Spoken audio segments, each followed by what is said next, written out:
In the pitch-black morning of February 14th, 2000, rain poured over an isolated stretch of Highway 18 in Shelby, North Carolina. The wind was cold and relentless, driving water across the empty two-lane asphalt. Drivers passing through the dark noticed something almost unbelievable in the storm. A small figure was walking along the highway shoulder, completely alone in the freezing night, heading south away from home. 9-year-old Asha Degree lived in a quiet household where safety and structure were part of daily life.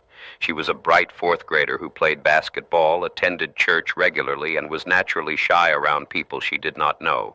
Her family lived in a peaceful neighborhood where children played outside safely. Nothing about her home life suggested she was unhappy, frightened, or looking for an escape from her routine. On the evening of February 13th, 2000, the weather knocked out power across parts of the neighborhood. The family spent a quiet evening together, and Asha went to bed in the room she shared with her brother. Everything inside the house was peaceful when her mother and father checked on the children later that night. Her father saw Asha fast asleep in her bed around 2:30 in the morning. Sometime during the next hour and a half, the calm night took a chilling turn. Asha got out of bed, dressed herself in warm clothing, and packed a white book bag with several outfits. She left her bedroom, walked past her sleeping family, and stepped out into the dark. Without leaving a note or making a sound, she locked the door behind her and walked straight out into the freezing thunderstorm. Between 3:30 and 4:15 in the morning, multiple truck drivers saw the missing child walking down Highway 18. One driver turned his semi-truck around, worried for the safety of a young girl alone in such severe weather.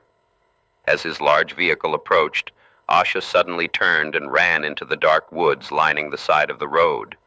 That frantic retreat into the trees was the last time anyone saw her alive.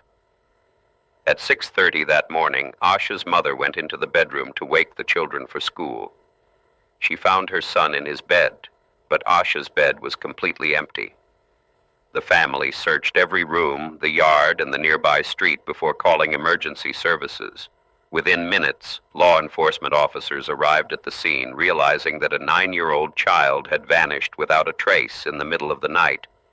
The initial search effort mobilized local police, state troopers, and dozens of concerned neighbors across Shelby, North Carolina. Search teams covered every inch of the neighborhood, checking empty homes, sheds, and wooded areas. Sniffer dogs were brought to the house, but the heavy rainfall had washed away any scents that might have helped officers trace her initial footsteps. The lack of physical evidence right at her home made the situation deeply puzzling. Investigators soon connected the frantic family calls to the strange reports coming from drivers on Highway 18. Witnesses confirmed seeing a small female matching Asha's description walking south along the highway, nearly a mile from her front door. Search operations shifted immediately toward the rural highway corridor, where officers lined up shoulder to shoulder to search the muddy banks and surrounding brush for clues. 3 days after she vanished, the massive search effort hit a sudden, chilling turning point along Highway 18. A local business owner checked a small, unheated furniture shed sitting just off the road. Inside the dark, drafty structure, scattered across the dirt floor, lay a handful of items. A Mickey Mouse hair clip, a green marker, a yellow pencil, and a few candy wrappers. They were tiny, everyday objects, but in this cold space they were massive red flags. When detectives showed these items to Asha's parents, the family's world shattered all over again. They instantly recognized the clip and the candy. It was absolute proof that their 9-year-old daughter had been inside that dark building.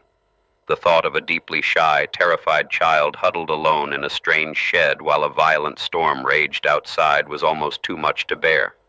She was out there in the freezing rain, fighting to stay warm. Deputies immediately locked down the property. The shed was no longer just a dot on a map. It was ground zero for the investigation. Search dogs were brought directly to the doorway, hoping to catch a fresh scent leading away from the structure. Evidence teams combed through the dirt, looking for footprints, a dropped piece of clothing, or any sign of a struggle. They needed to know if someone had forced her into that building, or if she had run there to hide. The answers they found only deepened the dread. The evidence strongly suggested she had taken shelter from the torrential downpour on her own, waiting in the pitch black as cars drove past on the highway just feet away, but she did not stay. For reasons no one can explain, the young girl eventually left the only dry spot she had found. She stepped back out into the brutal weather and vanished into the dark landscape, leaving the search teams grasping at ghosts. Detectives faced a troubling mystery as they analyzed why a shy child would willingly venture into a storm. There were no signs of forced entry at her home, and no evidence that anyone had broken inside to take her. Her shoes and warm jacket were missing from the house, confirming that she had left on her own accord. The central question of what drove her out into the night remained completely unanswered. Months turned into a year, and the active search on Highway 18 gradually slowed as leads ran dry. Police processed hundreds of tips, interviewed registered offenders in the region, and questioned everyone who knew the family. Despite endless hours of work and national media attention, no new clues surfaced. The case threatened to turn into a permanent dead end, leaving her family and community trapped in uncertainty. In August 2001, more than 18 months after the disappearance, a major piece of evidence finally emerged. A construction worker clearing land in Burke County, more than 20 miles north of where Asha was last seen, noticed something unusual in the dirt. Buried in the ground was a plastic trash bag holding a small backpack. The discovery reignited the investigation, giving police new physical material to analyze. The buried bag contained Asha's white backpack, which still held her name and phone number written inside. Forensic teams carefully unpacked the bag, looking for items that might explain how it landed miles away from her last known location. Inside, alongside her packed clothing, officers uncovered items that did not belong to Asha, including a children's book from her school library and an oversized T-shirt. Federal agents processed the backpack and its contents for DNA and fingerprints using the best forensic techniques available at the time. The fact that the bag had been double wrapped in plastic suggested intentional concealment, proving someone had deliberately hidden her belongings in the rural soil. Investigators concluded that Asha had almost certainly met with foul play shortly after running into the woods along Highway 18. The long disappearance left a permanent mark on the community of Shelby, North Carolina. Parents held their children closer, and the quiet security of the small town felt forever changed by the unexplained loss.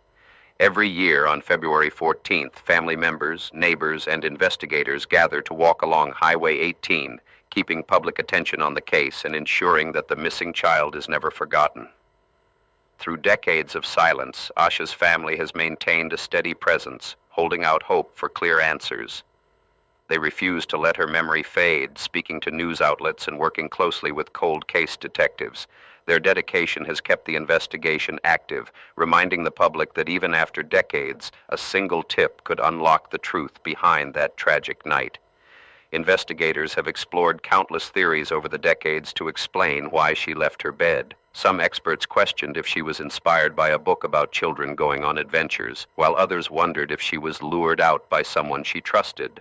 However, interviews with teachers, friends, and family showed no signs that Asha was communicating with strangers or planning a secret late-night meeting.